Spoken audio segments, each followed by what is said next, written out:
नमस्कार दोस्तों। अब शंकराचार्यों को भी अपने कागज दिखाने होंगे।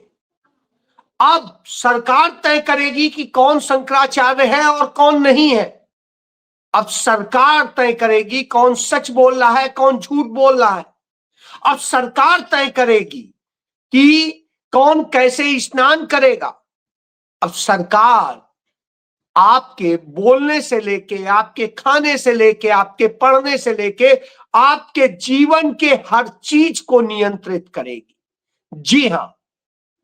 और जो यह आदेश देंगे वो दूसरी जगह जाके गुलामों की तरह बैठ जाएंगे इस तरह कि वो एक कार्यकर्ता है लेकिन भगवा पहन के ये कहेंगे हम तो योगी हैं।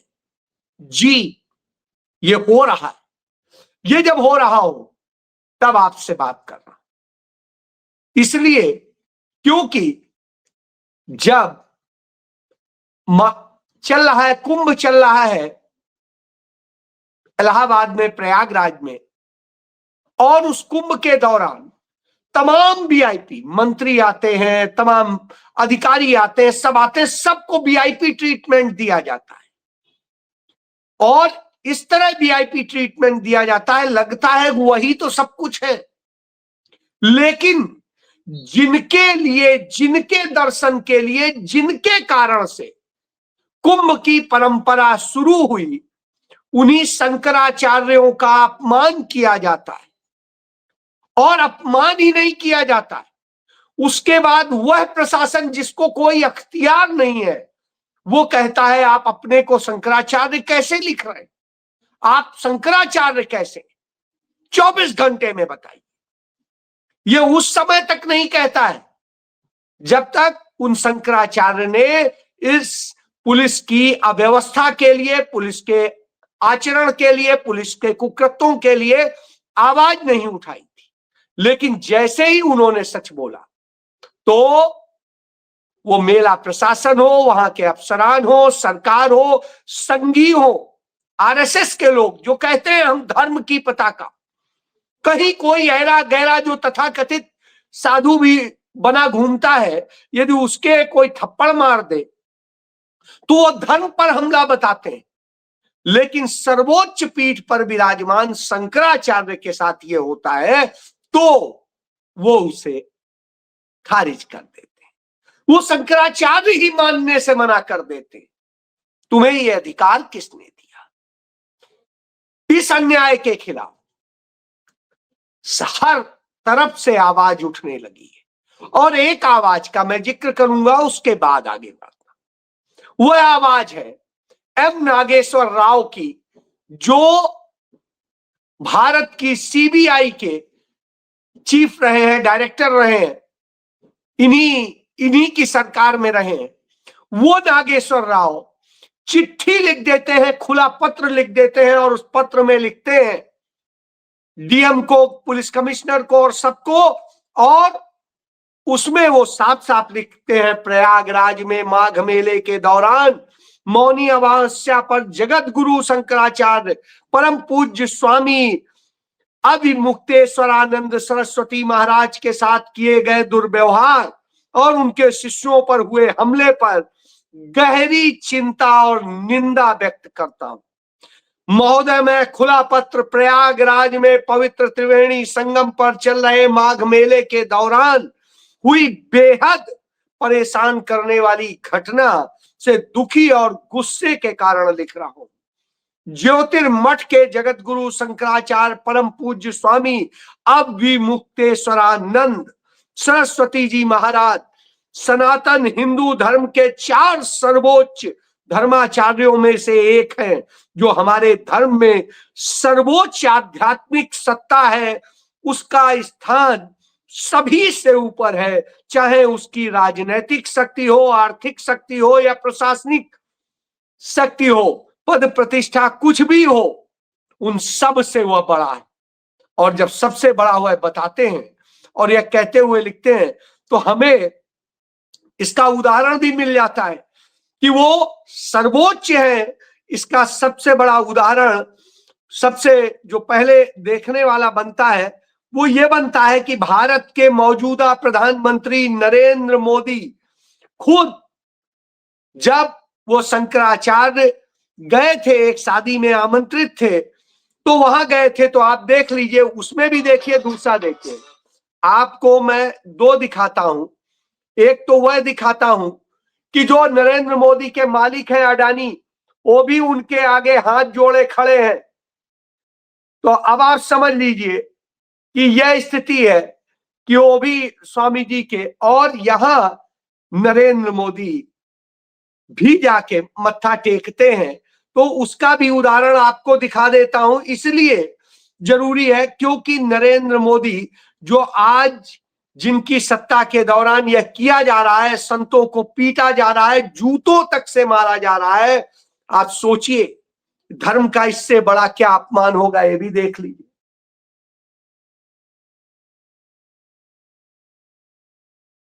शीश झुकाए नरेंद्र मोदी जो कर रहे थे, ये सामने है आपके।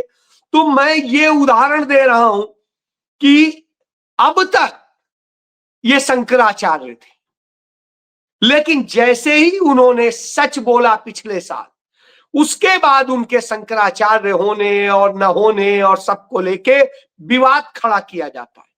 ये विवाद आज से नहीं खड़ा, उसकी परंपरा क्या है और कैसे शंकराचार्य बनते हैं, ये प्रशासन को न पूछने का हक है, न जानने का हक है, न करने का हक। कोई भी कानून किसी शंकराचार्य को बनने बनाने का कार्य नहीं कर सकता। संविधान के अनुच्छेद 25 के तहत यह प्रावधान है कि हर धर्म अपने मुताबिक अपनी व्यवस्थाएं बनाएगा। अब मैं आता हूं शंकराचार्य की नियुक्ति के लिए जो नियम धर्म के मुताबिक बने हैं, उसमें मुख्य जो योग्यताएं रखी गई हैं, उसमें है कि जो भी सन्यासी हो, जो ब्राह्मण होना चाहिए और दंडी सन्यासी के रूप में दंड धारण करने वाला होना चाहिए, वो ब्रह्मचारी होना चाहिए, वो कभी विदेश न गया हो, वेद वेदांग उपनिषद वेदांत का गहन विद्वान हो, और यह सब इंद्रिय नियंत्रण हो, शुद्ध तन मन वामी हो, और राजनीति का जो ये अखाड़ा है इसमें नहीं हो। तो अब आप समझिए, लेकिन वो सभी विषयों पर बोले, सचेत करे, यह उसकी नियुक्ति है। नियुक्ति की परंपरा क्या है कि जो पीठाधीश्वर शंकराचार्य होते हैं, गुरु, तो वो गुरु द्वारा उत्तराधिकारी नियुक्त करने का उनको अधिकार होता है। तो वर्तमान शंकराचार्य अपने योग्य शिष्य को, जिसे भी वो योग्य समझते हैं, उत्तराधिकारी चुनते हैं, उसका पट्टाभिषेक करते हैं और गद्दी सौंपते हैं। यही तरीके से स्वामी स्वरूपानंद सरस्वती जी महाराज ने स्वामी अवमुक्तेश्वरानंद महाराज को गद्दी सौंपी थी, और जब उन्होंने गद्दी सौंपी, उन्होंने गद्दी ग्रहण कर ली, उसके बाद में कोई एक संघी गया और कहा कि नहीं, इन्हें ये नहीं बनना चाहिए, तब अदालत ने कहा कि अब अक्टूबर में, कहा सितंबर में वो कुर्सी ले चुके, अक्टूबर में कहा कि नहीं, जो है अब वो आगे जो है ग्रहण नहीं करेंगे। लेकिन जो कुर्सी वो ग्रहण कर चुके थे उसको उन्होंने रोक नहीं लगाई, यानी अदालत ने कहीं हस्तक्षेप इस पर नहीं किया। इसकी प्रक्रिया में है कि अन्य जितने शंकराचार्य हैं वो भी मान्यता दे, तो दो और शंकराचार्यों ने मान्यता दे दी, तीसरे को चूंकि कहा नहीं गया था इसलिए उन्होंने कोई लेटर नहीं भेजा। कोई फर्क नहीं पड़ता, चार में से यदि तीन चुन लेते हैं तो होता है, तो तीन ने चुन लिया तो चौथा अपने आप बन जाता है। तो ऐसी स्थिति में कोई भी जो परिषद ने, अखाड़े ने, महामंडलेश्वरों ने, सब ने सहमति जताई है, उसके बाद वो शंकराचार्य बने। और जब यह बने हैं, इसके बाद में यदि कोई प्रशासन पूछता है तो उसको यह अधिकार कैसे है, किसने दे दिया? ज्योतिर्मठ के शंकराचार्य हैं स्वामी अवमुक्तेश्वरानंद महाराज, और इसके बाद में जो श्रृंगेरी के हैं और इसके अलावा द्वारका के हैं और पुरी के, वो गोवर्धन पीठ है पुरी वाली, और द्वारिका की पीठ है और श्रृंगेरी की पीठ है। यानी अब आप समझ लीजिए संक्षेप में कि शंकराचार्य विधिवत बने, लेकिन धर्म का नाश करने वाले हिंदू नहीं, वो जो हिंदुत्व की बात करते हैं, जो सनातन धर्म तो कहते हैं, लेकिन सनातन की उन परंपराओं का नाश करते हैं, वह लोग अब उनसे सबूत मांग रहे हैं। वो नौकर सबूत मांग रहे हैं कि सबूत दो। अद्भुत सी स्थिति है। तो जब यह स्थिति होती है तो नागेश्वर राव की यह चिट्ठी बेहद अहम है। ऐसे वक्त में कांग्रेस के राष्ट्रीय प्रवक्ता प्रभारी, मीडिया प्रभारी पवन खेड़ा प्रेस कॉन्फ्रेंस करके एक एक तथ्य रखते हैं और बताते हैं कि किस तरह से यह सरकार धर्म का नाश कर रही है। चाहे योगी खुद को आदित्यनाथ, अजय सिंह बिष्ट उर्फ आदित्यनाथ खुद को योगी कहता है, लेकिन भोग के पद पर बैठा हुआ है, राज के पद पर बैठा हुआ है। यानी योगी नहीं, भोगी के पद पर बैठा है, और जो भोग रहा हो, राज भोग रहा हो, वह शख्स ये कहता है। अब आप सोचिए, यह स्थिति है, और जब यह स्थिति होती है तो हमें आपको सोचना चाहिए। आदित्यनाथ राजनैतिक कार्यों में हिस्सा लेता है क्योंकि वो मुख्यमंत्री है, भोग के पद पर है, और जब भोग के पद पर होगा तो यही करेगा। और यही वजह है कि जब उनके राष्ट्रीय अध्यक्ष जो नॉमिनेट किए जाते हैं, चुने नहीं जाते, एक ही व्यक्ति का नामांकन उसी का पहले ही कह दिया गया कि ये कार्यकारी है, और फिर ये करके और बना दिया जाता है। तो अब आप सोचिए, संत इस तरह से खड़े हो करके वो नहीं करते हैं, लेकिन वो उसी तरह की दिखाता है। तो इससे आप समझ लीजिए। और खुद जब वो ऐसे में जाता है तो अपने पीछे कुर्सी में वो डलवाता है भगवा रंग की तौलिया, और वो डलवा के तब बैठता है और सब कुछ करता है। लेकिन वहां जाता है तो वहां पर बिल्कुल सामने एक सामान्य सी कुर्सी पर बैठ के और दिखा देता है कि उसकी औकात क्या है। तो अब आप समझ लीजिए, यह स्थिति वाला व्यक्ति आज देश को बता रहा है कि कैसे और क्या होगा। यानी धर्म को डिफाइन करना क्या इनका काम है? इस तरह से धर्म है तो निश्चित रूप से यह निर्लज्जता है, यह बेशर्मी है, और वह बेशर्मी हमें देखने को मिल रही। यह होता है, इसीलिए शायद राहुल गांधी ने कहा था कि आपको आवाज बनना चाहिए, आपको बोलना चाहिए, आपको कहना चाहिए हर गलत पे। आप मृत समाज नहीं बने। और जहां लोग बोलते नहीं हैं, आवाज नहीं बनते हैं, सच के साथ नहीं खड़े होते हैं, तो निश्चित रूप से वो अपने देश का, अपने समाज का, खुद का, सबका पतन करते हैं।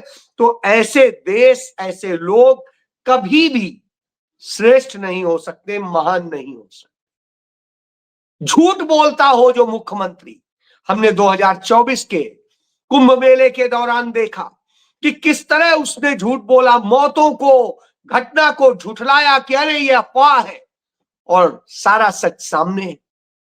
इसी तरीके से मणिकर्णिका घाट पे जो मंदिर तोड़े जा रहे हैं, उनको लेकर भी उसने इसी तरह से कहा। जब इस तरह से कहते हैं तो स्वाभाविक सी बात है कि आखिर आज धर्म की हालत क्या कर दी है, ये समझा जा सकता है। इससे ज्यादा धर्म का अपमान आज तक कभी नहीं हुआ। यह बात खुद कह देते हैं एम नागेश्वर राव। वो कहते हैं कि यह कुकर्म तो औरंगजेब ने भी नहीं किया था, अंग्रेजों ने भी नहीं किया था, किसी और ने नहीं किया था, तो आप कर रहे हैं।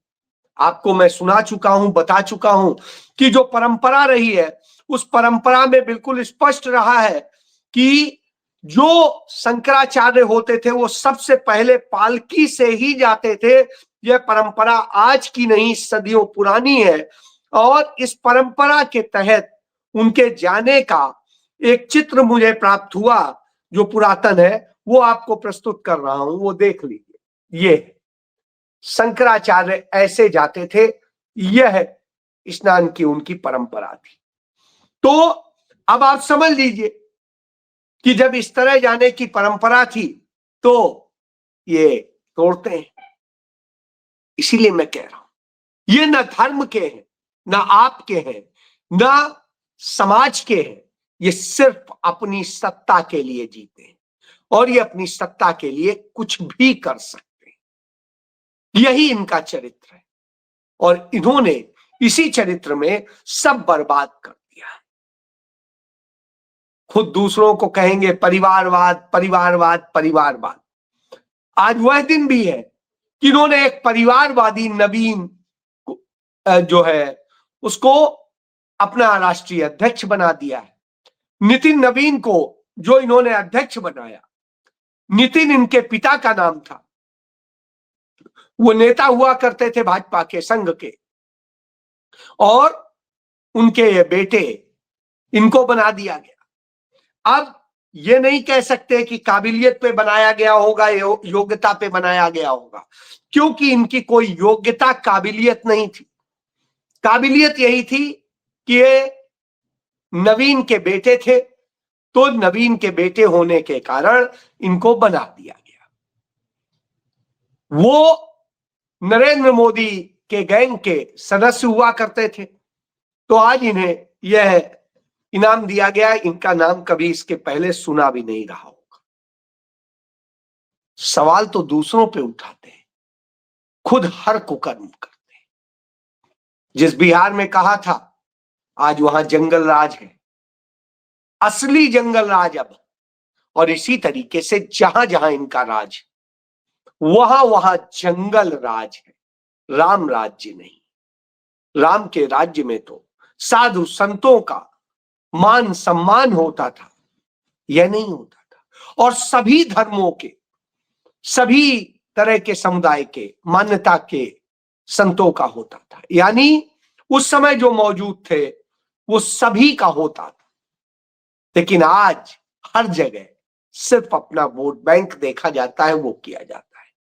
और नहीं तो जब कोई सेख आता है तो उसके लिए दौड़े चले जाते हैं, गले लग जाते हैं। यह चरित्र है इस सरकार का।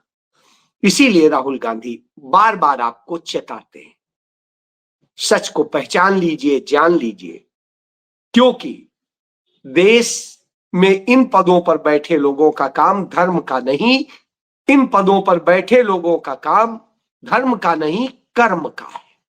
और वह कर्म आप देख सकते हैं। रायबरेली में राहुल गांधी अपने संसदीय क्षेत्र में गए तो उन्होंने वहां पर इतने सारे कार्य शुरू कराए कि जिनसे लगता है कि क्या करना चाहिए। एक चीज बता के खत्म करूंगा कि हम यहां धर्म पे लड़ रहे हैं। वहां फिनलैंड में वहां के वैज्ञानिकों ने जो रिसर्च की, उस रिसर्च में आया कि वहां पर अब वाईफाई जैसे चलता है बगैर तार के, वैसे अब बिजली की सप्लाई होगी। और इस पर उन्होंने काम कर लिया। अब आप सोचिए, वो इस पर काम कर रहे हैं और हमारे यहां साहब इस पे लड़ रहे हैं। वो कहते हैं 70 साल में क्या हुआ, तो एक चीज जरूर दिखाऊंगा। 70 साल में गुजरात में 70 साल पहले बनी थी एक जो टंकी, उसे तोड़ने के लिए बुलडोजर लगाना पड़ा और 21 करोड़ की जो टंकी बनाई वो एक दिन में ही टूट गई। ये नरेंद्र मोदी का गुजरात मॉडल है। तो इस मॉडल पे इनका काम होता है। अब यह भी देख लीजिए, राहुल गांधी जो सांसद हैं रायबरेली के, कितने सारे काम कर रहे हैं, इसका ये आप देखिए। उन्होंने जो वो किया, ये उनके सब, ये आप देखिए। इसके बाद आपको दिखाएं इसी तरीके से ये आप देखिए, उन्होंने 30 परियोजनाओं का उद्घाटन किया, शिलान्यास किया। अब आप सोचिए, तो यह होता है एक जनप्रतिनिधि का काम, राज करना नहीं, धर्म में कूदना नहीं। जी जय।